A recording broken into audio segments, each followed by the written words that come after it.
안녕하세요. 오늘 트럼프가 중요한 행정명령을 사인했는데, 그 내용 중에 하나가 이제 은행에서 암호화폐를 보유할 수 있게 하는 그 규제가 이제 마련됐다는 내용이거든요.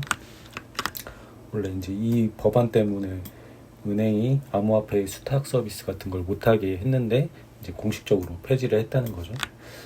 이게 왜 이제 중요하냐면, 이제 천천히 설명드리겠지만, 이제 마이클 셀러가 비트코인에 이제 세 가지 요인이 달성되면 500만 달러에 도달할 수 있다고 주장을 했는데, 이게 500만 달러면은 우리나라 돈으로는 김치 프리미엄 포함하면 한 80억 될 것 같아요. 그래서 이 정도 도달할 수 있을 그 전제 조건이 뭐냐면, 첫 번째가 비트코인 현물 ETF 승인, 두 번째가 은행이나 금융기관에서 비트코인 수탁 및 대출 서비스 도입, 이게 지금 오늘 행정명령으로 가능하게 된 거예요. 그리고 세 번째가 공정시장가치 회계 규정인데, 이건 이미 이제 됐어요. 이것도 작년부터. 그래서 이 세 가지가 이제 충족됐기 때문에 앞으로 이렇게 비트코인의 가격이 이렇게 많이 상승할 그 기반이 마련됐다. 그런 점에서 굉장히 중요한 내용이라고 생각을 해서 한번 말씀을 드리는 거거든요. 이게 은행에서 이제 비트코인을 다룰 수 있게 되면 어떻게 되냐면, 암호화폐 관련 상품을 판매할 수도 있겠죠. 뭐 맡아주기도 하지만, 이거는 지금 뭐 상품을 출시한다 이런 내용을 제가 본 건 아니고, 그냥 이제 제 생각인데, 제가 유튜브 어디서 보니까 어느 그 금융기관인지 모르겠는데, 부동산 대출을 해줄 때 비트코인을 일정 부분 그 같이 사야 되는 그런 상품을 만들었더라고요. 그래서 그 부동산이 혹시라도 이제 부실 채권으로 돼버리면 그 비트코인을 매각해서 일정 부분 그 손실을 좀 최소화시키려고 그런 상품을 개발했는데, 굉장히 괜찮은 신선한 아이디어였고, 좋은 그 상품이라고 생각을 해요. 그리고 이제 가장 중요하다고 생각하는 거는 저는 이거라고 생각을 하거든요.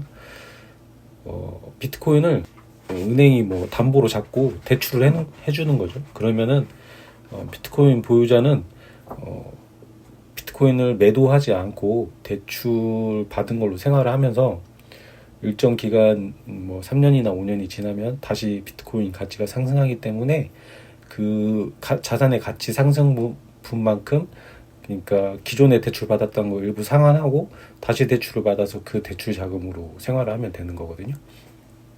그래서 은행이 암호화폐를 보유하게 됨으로써 이제 비트코인을 담보로 잡고 대출을 해주게 되는 순간, 이 시장의 매도 압력이 굉장히 낮아질 수가 있어요. 그러면 이제 뭐 장기 보유자든 이 사람들이 굳이 거래소에서 이제 판매를 하지 않고 은행에다 맡기고 거기서 대출 받아서 그걸로 생활을 하게 될 수 있다는 거죠.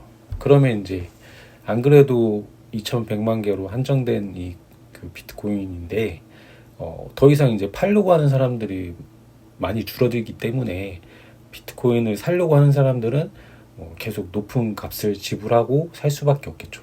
그리고 이제 마이클 셀러가 계속 그 부채를 전환사채를 이렇게 발행하면서 비트코인을 매수하고 있는데, 이 전략을 일단 마이클 셀러 그 회사 마이크로 스트래티지에서 성공적으로 지금 보여주고 있기 때문에 다른 그 채굴회사들이나 그 상장사들도 지금 그걸 따라하고 있거든요. 여기서 중요한 점은, 채굴회사들은 원래 채굴을 했던 비트코인을 그 다음 반감기를 대비하거나 이렇게 그 장비를 더 마련하거나 이런데 계속 그 투입하기 위해서 비트코인을 매도를 했었는데, 특이점이 이제 요번부터는 그 채굴 회사들도 전환사채를 발행해서 오히려 비트코인을 더 매집을 한다는 거죠. 그러니까 이제 채굴 회사들도 마이클 셀러가 하는 방법이 뭔지를 알아챈 거예요. 그거를 이제 간단히 설명을 드리면, 일단 전제 조건은 비트코인이 수요가 계속 있을 거라는 전제 조건이 필요해요. 그러니까 거기에 일단 동의를 했을 경우에 이제 제가 말씀드리는 부분이 이제 논리적으로 설명이 가능하거든요. 마이클 세일러가 하는 거는 이제 부채로 사는 거잖아요. 비트코인을. 이게 어떤 의미를 갖냐면 고래동공부라는 그 카페에 그 잘 설명을 해주신 사례가 있어가지고 한번 소개를 해드릴게요.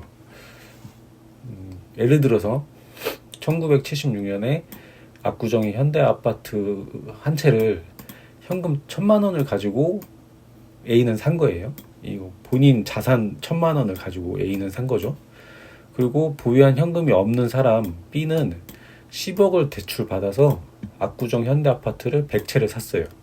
그러면 1976년 그 당시에는 현금 1,000만 원 가지고 샀던 A가 자산으로 1,000만 원이 있기 때문에 더 그 튼튼한 뭔가 그런 개인의 재무제표라고 생각을 할 수가 있잖아요. 근데 B는 자기 재산이 아무것도 없는데 그렇게 무서워하는 대출을 10억이나 받아서 아파트를 100채나 샀어요. 이 당시에 보면은 B가 무리해 보인 것 같고 어리석어 보이잖아요. 근데 이 압구정 현대 아파트가 계속 수요가 있다는 전제하에 50년이 지나면 시간이 흘러서 2024년이 되면은 이 개인의 재무제표가 어떻게 되냐면 1976년에 1,000만 원이던 압구정 현대 아파트가 2024년에 40억이 됐어요. 그러면 A와 B의 순자산이 A는 부채가 원래 없었고 아파트 한 채를 갖고 있었으니까 40억이 됐겠죠. A의 순자산은 2024년 기준으로 40억이 됐는데 B 자산 빵원이고 부채가 10억이었던 B는 어떻게 되냐면 아파트가 100채니까 40억 곱하기 100채에서 4천억이 돼요. 자산이. 그러면 자산 4천억에서 부채 10억 빼면은 순자산이 3,990억이 되잖아요. 그래서 계속 올라가는 그 굉장히 좋은 자산은 부채를 사실상 자기가 감당할 수 있는 선에서 최대한 부채 레버리지 효과를 이용해서 매입하는 게 좋아요. 근데 뭐 위험성은 있죠. 왜냐하면 등락이라는 게 있으니까 그 비트코인도 이렇게 등락이 있잖아요. 4년 주기로. 그래서 이 자산 가치가 저평가 받는 구간에서 그 부채를 상환해야 되는 그런 시기가 겹쳐지면은 그 자산 평가도 안 좋아질 수가 있고 그 자산의 평가 그게 안 좋아지면 뭐 더 상환을 요구하는 채권자가 발생할 수도 있잖아요. 그래서 마이클 셀러는 이게 제가 알기로 5년 이상으로 채권을 발행했어요. 5년 이상이면 무조건 비트코인은 상승 어느 지점에 샀어도 5년 뒤에는 상승에 있기 때문에 가치가 굉장히 그 위험이 적거든요. 아무튼 여기 이 글을 보면 마이클 셀러는 뭐 굉장히 더 공학적으로 디테일하게 구성을 했는데 큰 요지는 그렇다는 거죠.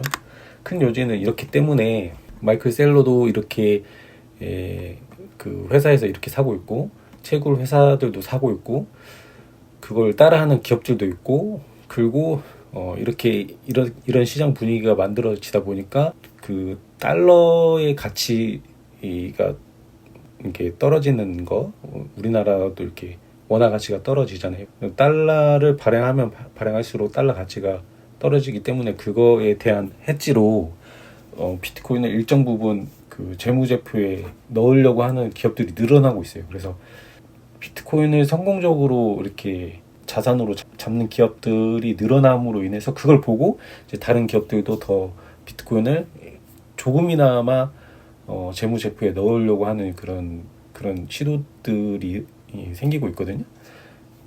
그래서 이제 회사들이 이렇게 비트코인을 사려고 하고 있고 미국 그 주정부 단위에서는 지금 비트코인을 전략자산으로 하려고 하는 법안들이 발의가 되고 있거든요. 11개의 주 정도에서 주 단위에서 그 전략자산으로 하고 뭐 이렇게 기업에서 사고 이 공급을 그러니까 수요가 계속 이렇게 증대되고 있는 반면에 이제 여기서 은행에서 이렇게 대출까지 해줘 버리면 시장으로 나올 수 있는 양이 매우 이제 줄어들기 때문에 그래서 이제 비트코인 가격이 이렇게 폭등할 수 있는 기반이 마련됐다는 거죠. 근데 이게 너 말이 들어보니까 맞아. 근데 이제 그래서 올해 당장 그러면 80억 된다는 거야 비트코인? 그러면은 내 전 재산을 다 끌어모아서 사야지, 그렇게 생각하실 수도 있는데, 모든 일에는 다 마찬가지겠지만 시간이 필요합니다. 시간이 필요하기 때문에 이게 빨리 된다고 하더라도 2, 3년은 최소 2, 3년은 걸리겠죠. 근데 2, 3년 안에 80억까지 간다고 하는 건 아니고, 제 생각에 이게 마련되고 그 수요가 계속 들어오고 그러려면 그래도 적어도 5년에서 10년 사이는 봐야 되기 때문에, 한 5년 뒤면은 2030년이죠. 그때면 500만 달러까지는 아니어도 한 우리나라 돈으로 10억에서 20억 사이까지는 가지 않을까, 그런 생각이에요. 제 개인적인 생각이에요.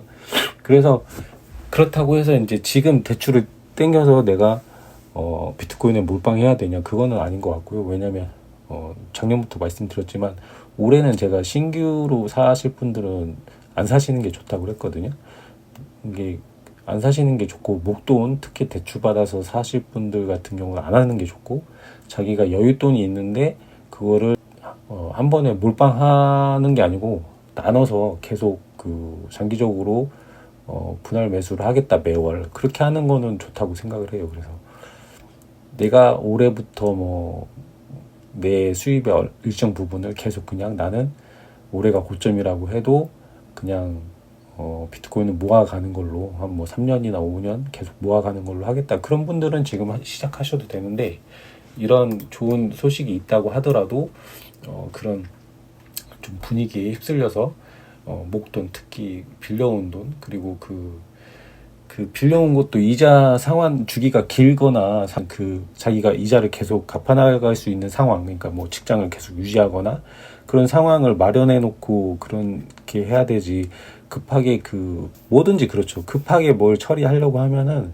손해가 날 수밖에 없어요. 그렇기 때문에 그런 부분은 좀 유념하셨으면 좋겠고, 아무튼 굉장히 파급력이 있는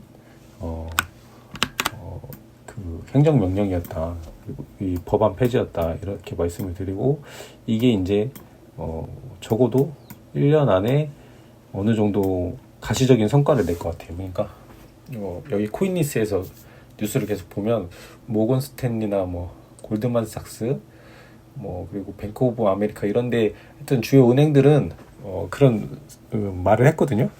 우리는 다 준비가 되어 있다.